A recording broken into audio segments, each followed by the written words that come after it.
Assalamualaikum warahmatullahi wabarakatuh. Perkenalkan, kami dari kelompok 2 yang beranggotakan saya, Revina Angelika, Siva Fadila, dan juga Nidaul Hasanah. Kami akan membahas tentang konsep pengembangan kurikulum. Untuk materi yang pertama yaitu hakikat pembangunan.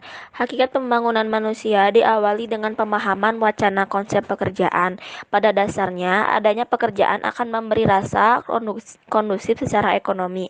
Pekerjaan memberi kontribusi bagi meningkatnya pertumbuhan ekonomi, pemberantasan kemiskinan, serta kesetaraan gender. Di sisi lain, adanya pekerjaan bisa dimanifestasikan sebagai bentuk kepedulian terhadap sesama dalam membangun ketertarikan di antara keluarga, komunitas, dan masyarakat.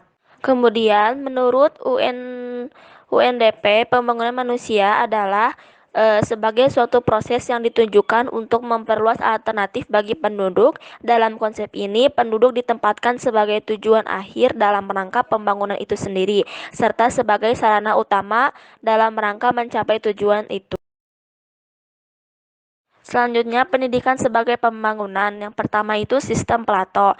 Dalam sistem Plato, misalnya, meskipun pendidikan dalam arti penuh disediakan untuk elit terpilih, tetapi elit yang dipilih itu adalah untuk menerima bentuk pendidikan yang akan mempromosikan kualitas pribadi dirinya, baik moral sekaligus intelektualnya. Nah, hal ini dapat diperhatikan bahwa yang menyadari ini juga harus menyediakan jalan menuju sosial dan politik stabilitas, bahkan pelajaran lain yang baru-baru ini hilang. Nah, menurut Plato, pendidikan itu sangat perlu baik bagi dirinya selaku individu maupun sebagai warga negara. Setiap peserta didik harus diberi kebebasan untuk mengikuti ilmu yang ada sesuai dengan bakat, minat, dan kemampuan masing-masing, sesuai dengan jenjang usianya. Pendidikan itu sendiri akan memberikan dampak perubahan bagi kehidupan pribadi, bangsa, dan negara. Lalu yang kedua itu pada zaman Rususau. Rususau ini menyarankan konsep kembali ke alam dan pendekatan yang bersifat alamiah dalam pendidikan anak. Situasi manusia di zaman modern ini sangat berbeda dari keadaan alami yang dimaksud Rususau. Manusia alami di sini dalam arti luas yang berarti dua hal. Yang pertama, dia mampu bertindak dengan mengikuti apa yang dia rasakan di dalam hatinya, dan yang kedua itu dia tidak berada di bawah kekuatan orang lain sehingga dia benar-benar sama dengan orang lain. Lalu yang ketiga itu makna berpendidikan. Nah, dalam makna ini berpendidikan bukan untuk mereka yang bisa menunjukkan faktual secara luas, tetapi bagi mereka yang memiliki dampak dan dapat dikenali pada perkembangan karakter mereka, gaya hidup mereka, dan umumnya pada tingkah laku mereka. Dan juga adanya harapan dari orang tua terhadap anak-anak yang mereka sekolahkan, bahwa mereka itu harus selalu melampaui perolehan pengetahuan dan bahkan sukses dalam ujian, dan telah merangkul beberapa pengertian bahwa mereka akan berhasil menjadi orang yang lebih baik untuk pengalaman sekolah mereka dan akan menikmati peningkatan dan gaya hidup yang diperkaya dalam arti tertentu akan tumbuh dengan baik. Selanjutnya, kriteria dalam aspek-aspek sekolah menurut Peters. Yang pertama, Peters itu berpendapat bahwa penggunaan istilah pendidikan untuk menunjukkan suatu tindakan pengajaran harus menyeratkan bahwa tujuan tindakan itu tidak ekstrinsik ke aktivitas itu sendiri. Nah, maksud dari aktivitas itu sendiri maksudnya pendidikan dalam arti sebenarnya memerlukan aktivitas yang ada secara intrinsik bermanfaat. Demikian juga pada tindakan pengajaran yang ditujukan untuk membekali siswa dengan pengetahuan, keterampilan, dan pemahaman yang berguna atau pada mendukung perekonomian suatu bangsa. Lalu yang kedua itu mengikuti dari nilai atau kelayakan dari aktivitas pendidikan itu sendiri. Nah, dalam penggunaan istilah pendidikan menyiratkan bahwa kegiatan yang dimaksud atau dilambangkan mempunyai tujuan utama untuk mendukung pertumbuhan, perkembangan, dan pengayaan individu. Jika pembangunan ingin dipromosikan secara efektif, penerima harus menjadi peserta yang bersedia dalam aktivitas tersebut. Pendidikan secara penuh dan akal murni bukanlah sesuatu yang dilakukan hanya oleh murid, tetapi pelajar dan juga guru harus terlibat penuh. Materi yang selanjutnya yaitu ada pendidikan sebagai non-pembangunan. Nah, di poin yang pertama ada bentuk sekolah yang menolak gagasan individu. Menurut AN pada tahun 1932 mengatakan bahwa hal tersebut disebut dengan istilah gagasan lembam. Artinya, gagasan yang sekedar diterima ke dalam pikiran tanpa dimanfaatkan atau diuji atau bahkan dilemparkan. Nah, proses yang dia gambarkan ini sebagai penerimaan pasif ide-ide yang terputus, yaitu tidak diterangi dengan percikan vitalitas. Poin yang kedua ada perspektif tentang praktik pendidikan. Nah, perspektif yang pertama yaitu pendidikan dengan gagasan yang tidak berguna bukan hanya dikatakan tidak berguna, akan tetapi merupakan hal yang sangat berbahaya. Pandangan tersebut atau perspektif tersebut berdasarkan asumsi dari corruptio optimi atau pessima. Nah, perspektif yang kedua yaitu hanya ada satu pokok bahasan soal pendidikan dan itulah kehidupan dalam segala manifestasinya. Poin yang ketiga yaitu gagasan tak berdaya menurut Profesor Whitehead. Nah, gagasan tak berguna yaitu gagasan yang pada saat ketika gagasan itu ditanamkan tidak ada hubungannya dengan aktivitas jasmani atau pikiran alami seseorang anak dan tidak melakukan apapun untuk menerangi atau membimbing anak tersebut melalui pengalamannya atau menyelamatkannya. Nah, mengingat hal-hal tersebut, mungkin dapat dikatakan bahwa gagasan pendidikan tinggi itu hendaknya direncanakan sebagai suatu bentuk pengembangan individu yang dapat dibuktikan dengan jelas. Nah, tentunya ideologi tersebut akan sangat menarik. Materi yang selanjutnya yaitu ada pendidikan universal. Di poin yang pertama yaitu ada pandangan tentang pendidikan sebagai pengembangan pribadi. Nah, pandangan tentang pendidikan sebagai pengembangan pribadi ini memegang kendali yang hampir tak dipertanyakan selama waktu dan atau dalam konteks bentuk elit dari ketentuan pendidikan. Hal itu masuk akal dalam program Plato yang sangat selektif. Nah, bagi masyarakat tempat tinggal Aristoteles, hal itu tampaknya sangat cocok. Karena pada zaman Romawi dan pada masa-masa belakangan atau pada masa-masa dahulu itu dipandang sebagai jenis persiapan yang tepat bagi mereka yang orang tuanya mampu untuk menjadikan anak-anak mereka terdidik. Dan bagi siapa yang berpendidikan adalah merupakan persiapan untuk peran utama dalam tata kelola masyarakat. Nah, pendidikan universal ini membawa serta konflik antara liberal dan ideologi kejuruan dalam pendidikan.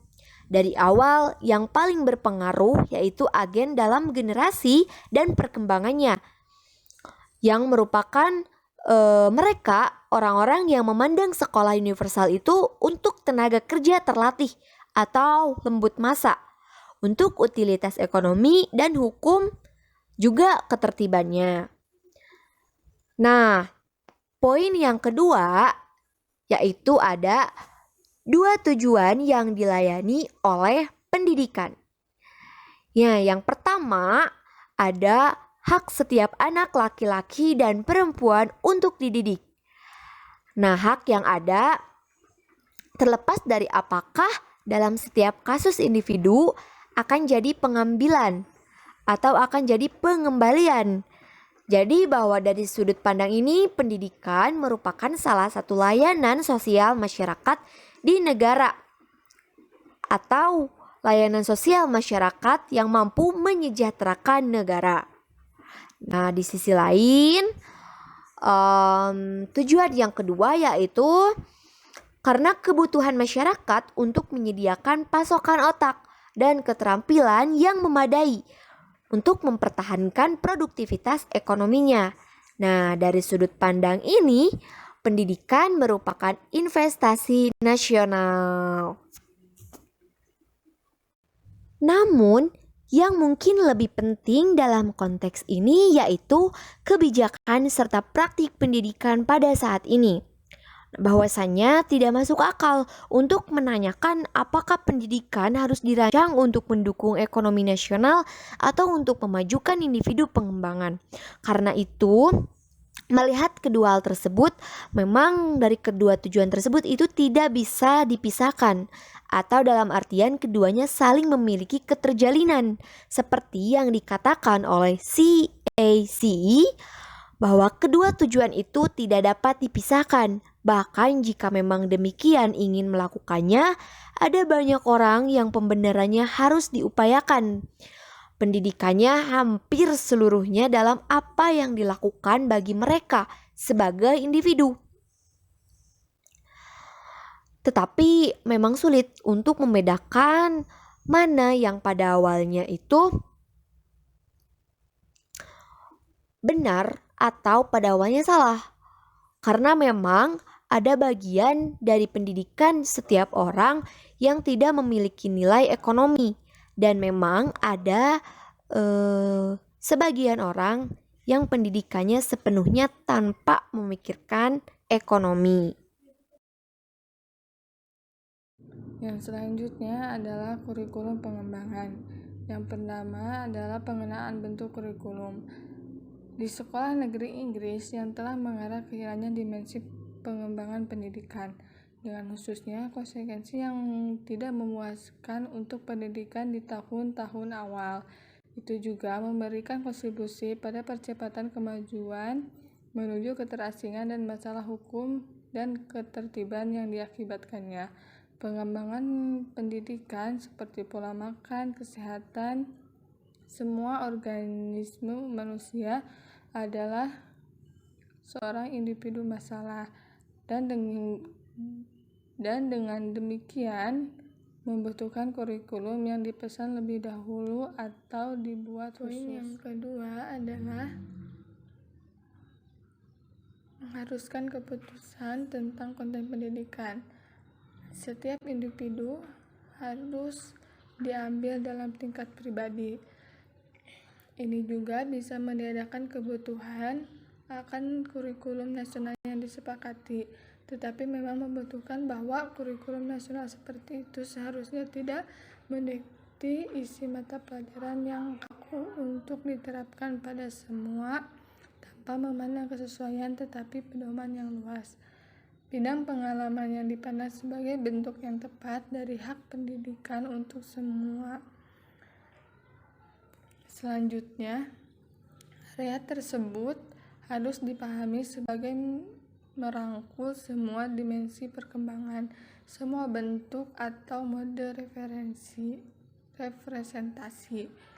Ini juga tentu saja membutuhkan tenaga pengerja yang telah terdidik untuk menjadikan profesional pertimbangan dan keputusan, bukan badan teknis yang terlatih untuk melaksanakannya didik pemerintah pusat atau fansop politik. Poin yang ketiga adalah pengembangan masyarakat pembelajaran.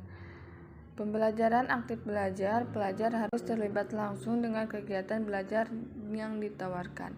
Pembelajaran seperti itu harus didasarkan pada ketentuan untuk setiap murid memiliki pengalaman pembelajaran secara langsung. Yang selanjutnya adalah dua argumen pembenaran implementasi kurikulum pengembangan. Yang pertama adalah argumen sosial. Di dalam argumen sosial, seperti yang telah kita lihat, pendidikan selalu dianggap sebagai pembangunan didasarkan pada pandangan bahwa perkembangan yang kita pedulikan adalah merangkul semua.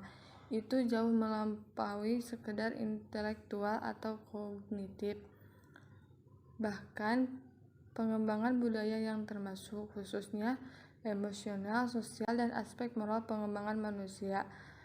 Perhatian selalu tertuju pada mendukung kaum muda dalam pertumbuhan mereka menuju kedewasaan pribadi dan dimensi afektif dari pertumbuhan sistem itu sangat penting dalam hal ini.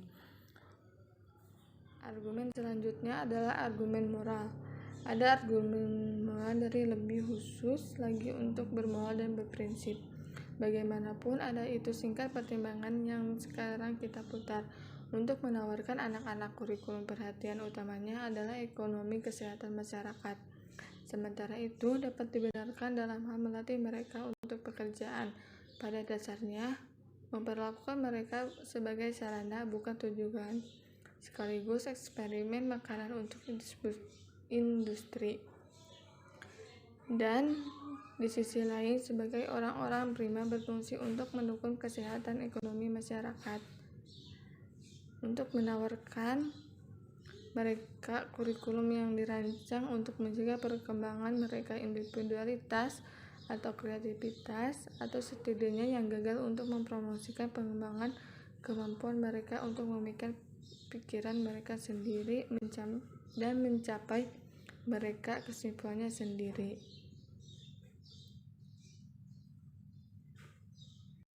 Sekian yang dapat kelompok 2 sampaikan, kurang dan lebihnya mohon dimaafkan.